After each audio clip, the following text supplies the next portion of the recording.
living in Melbourne and being able to experience all the different types of restaurants here, do you feel that the cultures here and the food is of a wide variety?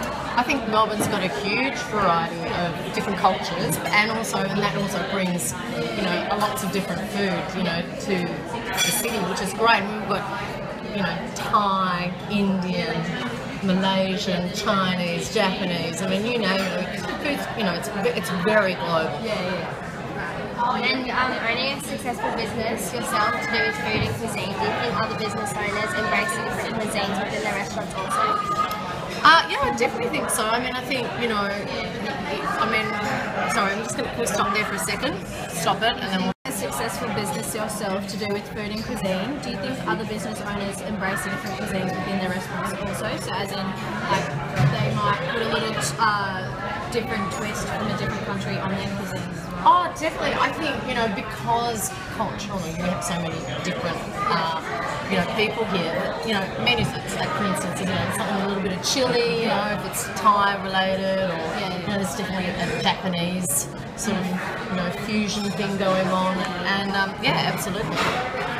Okay. When you come into the city, do you mainly see the same cultured people eating at restaurants that represent their culture, or do you see them trying to widen their range? Broaden their horizons. Yeah, broaden their horizons. Well, I actually like going to a restaurant when I see people of that culture eating, because to me that's sort of a sign that it's good. It's going to be good.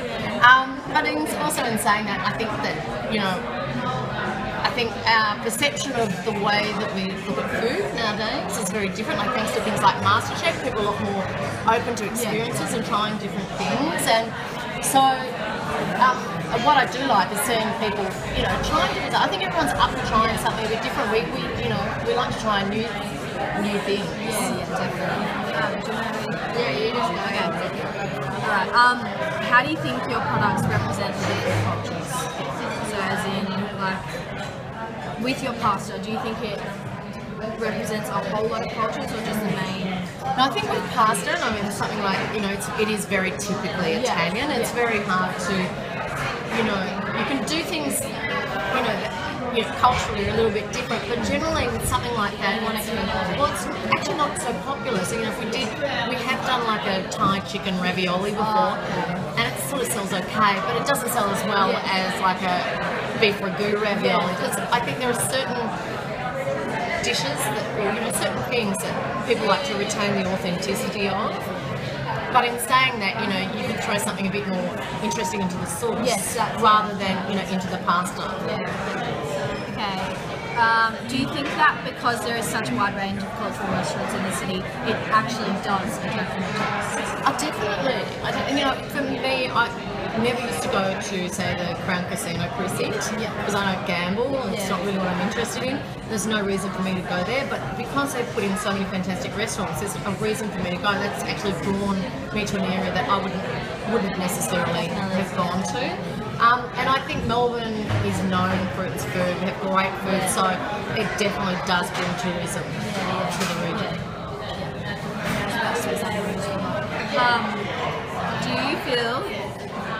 Do you feel your cuisine attracts locals and tourists, or more locals? Cuisine as in the restaurants? How do I word this? As in your brand and stuff like that. Do you think it appeals to more?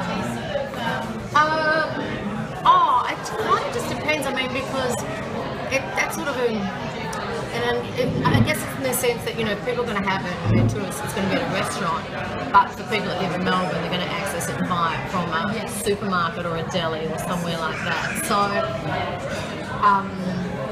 I don't think it's not going to attract different consumers. However, they would be eating it without realising it in a restaurant environment or hospitality environment. Do you think that having too much Western food in a city drives the tourists away? So, like in Sri Lanka, they had so much Western food that people didn't really want to eat it. They wanted to try the cuisine. But it's sort of interesting, don't you think, though, when you go away? So they don't do it as well either. They don't kind of do it to what our palate likes. So that's always a bit of a tricky thing. But then I think when you're away somewhere like that, you go, I'm so sick of a curry. I just want to have a burger or a pizza, or so you kind of get a bit sick of eating the one style of cuisine. I mean, that's why we're lucky because we've got such so a many huge variety. But no, I think, you know, I mean, what is Western cuisine? And we kind of, because we're so multicultural, it sort of encompasses so many different things, you know, like, we're lucky that we have access to so many ingredients, you know.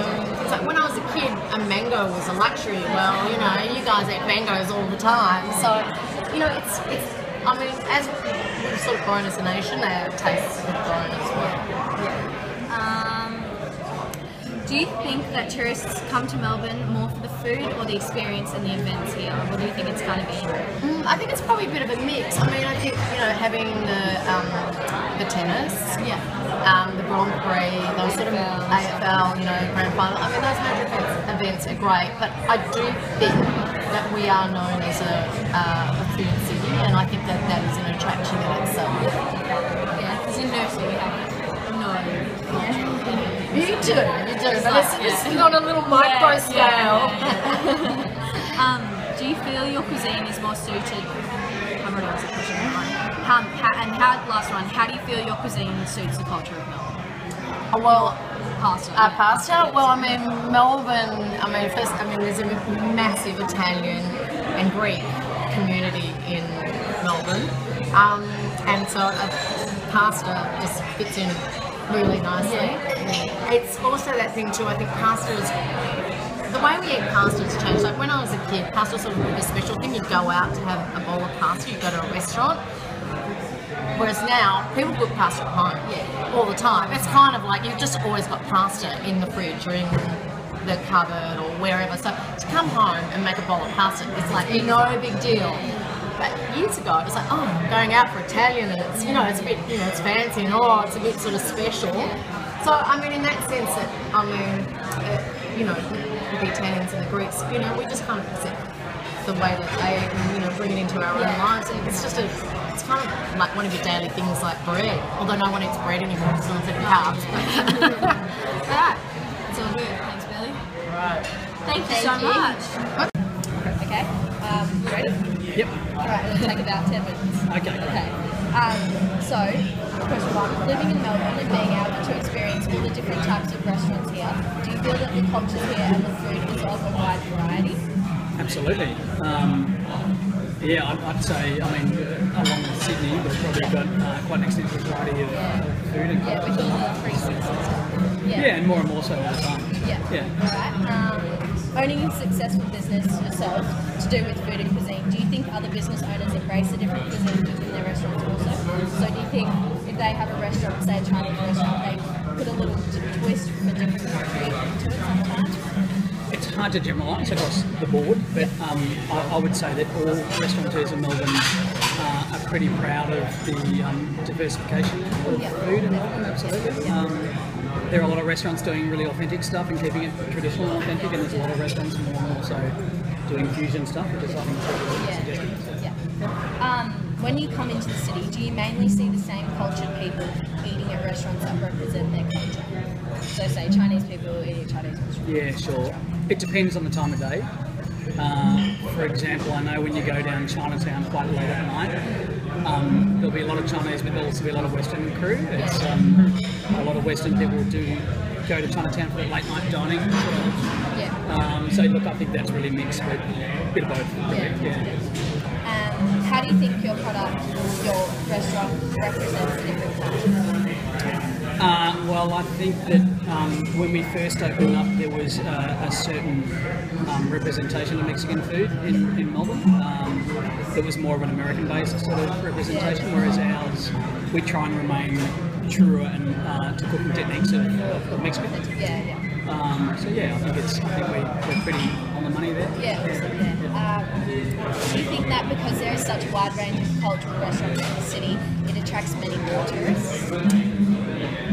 I think I don't know if you can say it's just because of the food. I think that it's a bit of a whole package. Like The events, the footy and stuff like sports, that. events, all that sort of stuff. I mean, I know I've got my wife's from WA, and a lot of her friends come over on eating. Like they'll come over for 4 days and just eat 5 times a day. Different places. So there's definitely an element of that, but I think it's the whole package.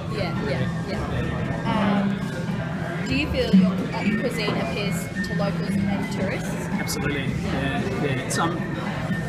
Yeah, I mean, on certain times of the day, again, we get locals, like between sort of business lunch hours, 12 and 2, it's a lot of locals, but we definitely get a lot of tourists. Yeah. That's for sure. Yeah, I know when we come up here, we're always like, Right, okay. yeah, massive lines. Yeah. Do you think that having too much Western food in the city drives the tourists away? I don't think we do have too much Western food in the city. It's as you touched on before, it's extremely multicultural. Yeah, and it's like other places, say like places in Asia, they always have a Western type twist into their food, which kind of you want to have their cuisine instead of the Western. So I think that's Yeah, we just got back to Bali, and the first week we were staying down in Nusa Dua in the resorts, and we were asking the locals where to eat Balinese food, and they were like, I don't know. Yeah. It was kind of really strange. But no, I think we've got a pretty a good spread of Western and non-Western food. Do you think that tourists come to Melbourne more for food or the experience? Similar to the last question before, I think it's really. I think Melbourne's definitely a food destination. But as to how many people come in just for that, I'm not sure what percentage that is. I think overall there's a bit of a package of people to come to. Like people go to Noosa for the food festival, and people go there for the beach and the sun and all that sort of stuff. Which I was there right now. We're lucky Melbourne though. Do you feel how do you feel your cuisine suits the culture? Look, when we first opened, we had no idea if it would work because we were offering a different point of Mexican food, and by the end of the first week of opening, we went from 60 people on the first night to 500 on the last night. So it got taken, it got really well received really quickly. So I guess just judging by that, people were into it. And similar to the question before, our last question, do you feel your cuisine is more suited for the tourists or the locals, or do you think it's an all-round restaurant and it's just for the general public? I think it's a pretty even spread. Yeah, as I say, we get a lot of people coming in for business lunches and whatnot, Monday to Friday, night times, a lot of tourists, weekends, a pretty even mix of both really. Definitely. All right, thank you so much. That's it.